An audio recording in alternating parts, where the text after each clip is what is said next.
Kui sa oled loonud midagi väärtuslikku, hoia sellest kõvasti kinni. Kaitse oma kallist vara.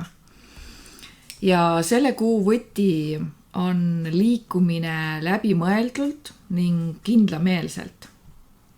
Sa võid uurida Exceli tabelit, aga ka toetu iseenda kogemustele.